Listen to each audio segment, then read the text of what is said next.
Hello, YouTubes, and welcome to another edition of The Casual Word. I'm your host, Langley, and today I just wanted to give you guys some encouragement. I just got off the phone with a dear friend of mine who was experiencing some transition, and the conversation was very encouraging, very uplifting. Not only was I able to help them, but they really encouraged me as well, even in their own time of loss. And so I really wanted to just spread that encouragement and really remind you guys that things are going to be just fine.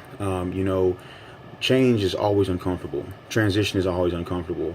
And a lot of times we're not going to understand why it's happening. We're not going to understand what direction we're supposed to go in. We're going to be lost. We're going to be confused. But the one thing that you can count on is that God is always going to be with you. And He says that He's always going to be with you. He's never going to leave you, never going to forsake you. And even though you don't really understand what's happening and you don't understand what the next step is, you just have to have faith. And James talks about being encouraged and having joy that your faith is being tested through your trials, because only in your trials can your faith be tested. Only during transition, only during tribulation, only during pain and suffering can your faith be tested and be grown. So as hard as it is, as uncomfortable as it is, try to look on the brighter side. Try to see that silver lining and try to understand that this is for a reason to encourage you to grow. This is for a reason to help you get to that next step in your faith and in your walk.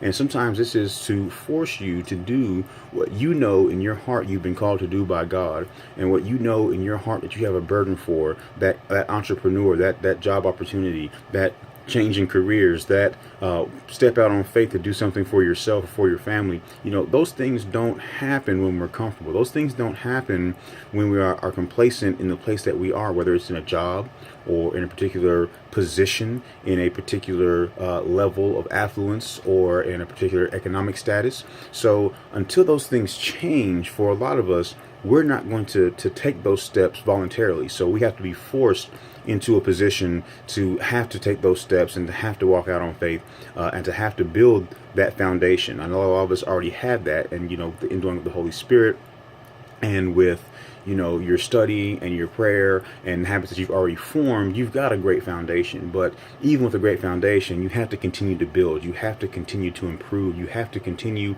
to move forward with growth, and you have to continue to do everything that you can to be the best version of yourself, not only for yourself but for others. One thing that came out of our conversation is, if you are not doing something to help your fellow man, if you aren't doing something to help someone in need, to help a particular demographic or particular population, or if you're not doing anything to better someone's life or encourage them or to help them or to uplift them or to bring them up, then you're not doing anything. And really, we must take charge of that, and we must become advocates for help and for nurturing and for uplifting and encouragement. We really have to take charge of that, and we really have to carry that torch, because you're not living, you're just existing. You're just here breathing and taking up space if you don't do anything to help anybody else. So with that being said, continue to be prayerful, continue to be mindful, continue to take that moment, take that time to see that all things are working together for the good of him that love him and are called according to his purpose. So, everything is really going to be okay. And I'm speaking from experience. I'm still a year out from a tremendously upsetting job loss. And I know you guys who follow me, you heard me talk about the depression that I went through and the issues that I was having. And I'm still not completely in the clear in terms of coming back out on the other side, but the doors are opening, things are changing, things are moving forward. And what we have to do is we have to exude Christ-like characteristics in the midst of our trials and tribulations, because this is where our character is forged. This is where we become righteous and upstanding people. Is how do you react when the chips are down? How do you conduct yourself when things aren't going as well as you would like? everyone can be happy and everyone can have joy when things are going well. Everyone can, be pleasant and be giving when things are going well. But who are you when they're not? Who are you when you have nothing? Who are you when you don't have anyone in your corner? And so those are the times when we have to rely on our faith. We have to use that to continue to mold us, to continue to build our character, to continue to increase our integrity, because that's what people see.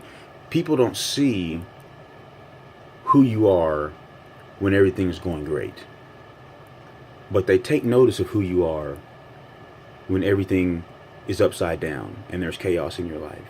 So no matter what's going on, continue to help everybody that you can. Continue to do what's right. Continue to be encouraging to other people. Continue to be uplifting to other people. Give what you can. It's not always about finance. It's about time. It's about lending an ear. It's about being a vessel. It's about being someone that someone else can count on, even when you don't have much left yourself.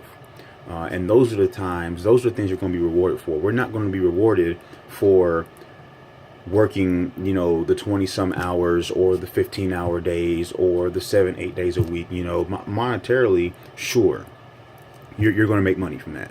But the true reward is when you're dead tired and you haven't slept in 2 or 3 days, and someone comes to you and says, "Hey, I just need to talk for a second." The reward comes when you take the time out, even in your exhaustion, to listen to that person, to encourage that person, to help that person. That's where the rewards are going to come from, right? That's where all the things are going to pay off. That's where the hard work is going to pay off. Not in the work itself, not in all the things that you're doing to try and just make it by, not in, working 2 and 3 part-time jobs to keep your apartment, and all that stuff is real. I'm experiencing that. I know it's real. I know it's hard. I know it's difficult, but it's not about that. It's about who you are as a person while you're having to deal with all that. Are you going to be someone that people can count on? Are you going to be someone that can still help somebody else? Are you going to be someone that exudes Christ-like attributes no matter what's going on in your own life? So I want to continue to encourage you guys, and I want to continue guys to stay prayerful, stay in your word, continue to do everything that you can to help yourself, remove what stresses that you can. Anything that is within your power to change it for the better. The things that are not within your control, let them go. That is a huge way to remove some stress so that you can continue to be a light for someone else in the midst of your own calamity, is to let the things go that you can't control. Let the things go that you can't physically or mentally do anything about. Nothing within your power can change the situation that is. Nothing within your power that can change whatever's going on. If you can't do anything about it, then you don't need to be so concerned about it that it's upsetting your state of being. So that's my encouragement for the night. I appreciate everybody who follows the show. Thank you for the new subscribers. I want to thank everybody who came out 2 weeks ago to the Voices United movement.